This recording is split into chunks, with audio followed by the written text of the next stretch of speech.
A sermon for the fourth Sunday after Trinity. Some years ago, my wife, Pauline and I were fortunate enough to go on a pilgrimage to the Holy Land. And one of the sites we visited was Kursi, on the east shore of the Sea of Galilee, where there are remains of a 5th century church commemorating the place where confrontation between Jesus and Legion took place. I was fortunate enough to read this lesson to the rest of the group at that particular spot.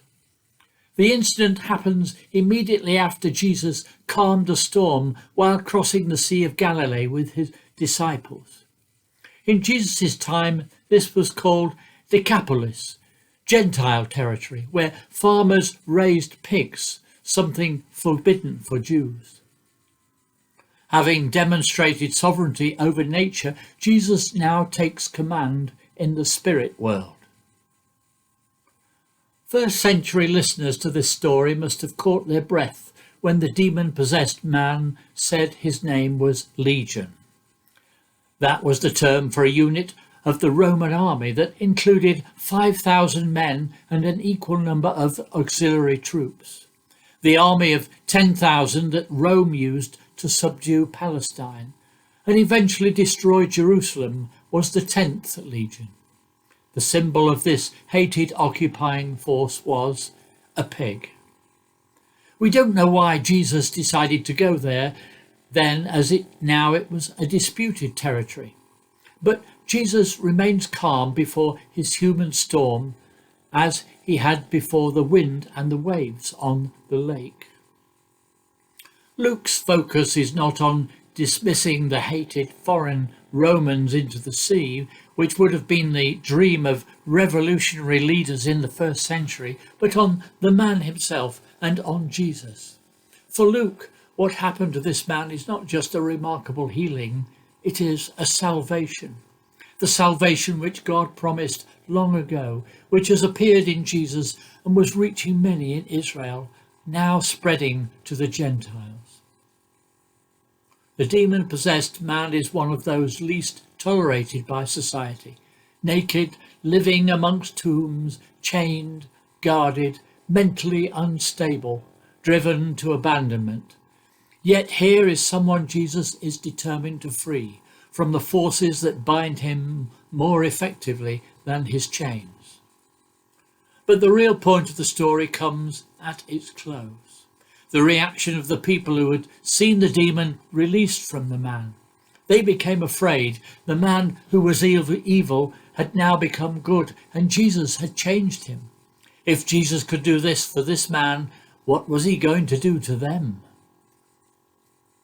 And the reaction of the healed man, he understandably wanted to stay with Jesus. He was now bonded to him through this amazing rescue.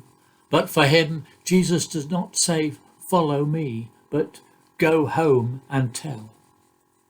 Having experienced the good news in action, the man must now go and tell others about it, and begin with those who knew him well. So let's look again at the crowd's reaction. Who is this stranger? Who is this man? The villagers must have said. Who does this man think he is, coming into our village and changing our world? How can he bring such peace into such turmoil? How can he deal with such evil?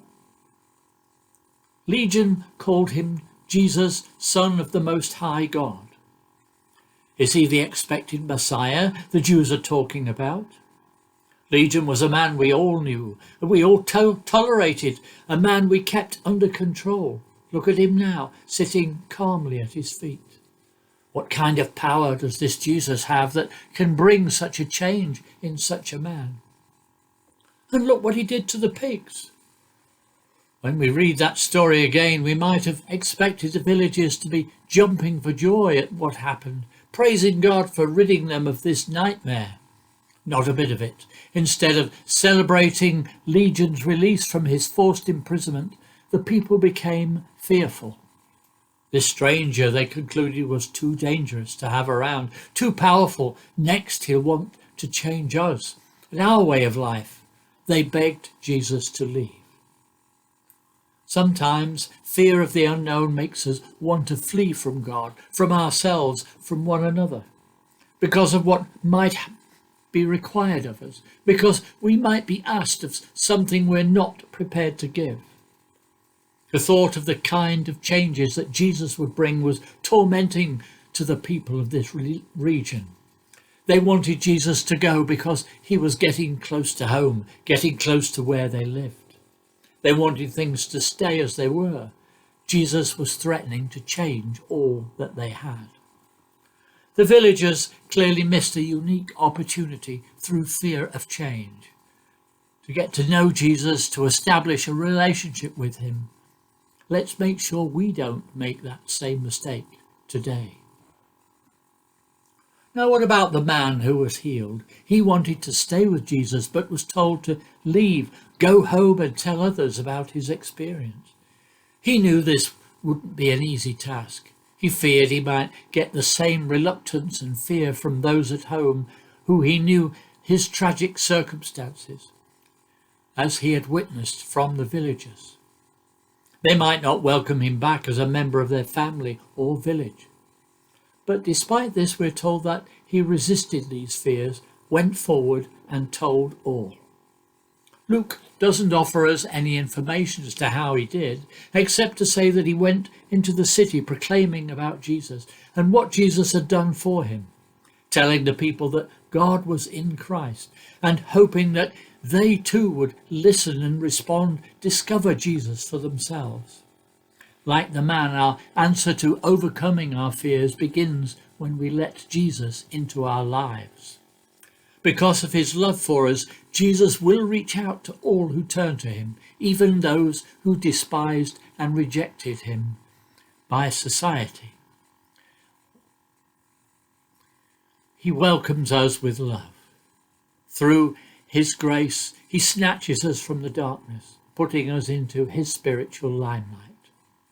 We may not fully understand how he makes those important changes in us, but if we allow Jesus to do so, he will take control. He will overpower any darkness within us, release us from that which holds us back in fear and bondage. The kingdom of God is breaking through all around us. Jesus is here today, ready to provide us with a new beginning, ready to bring us freedom and salvation. Jesus heals those who accept him. Let's not follow the crowd, allow our fears and prejudices to push him away, but welcome him like the healed man, speaking out about the difference he can make to our lives, what it means to be saved by him. Return to your home, declare how much God has done for you, says Jesus. There can be no better message to give out than that.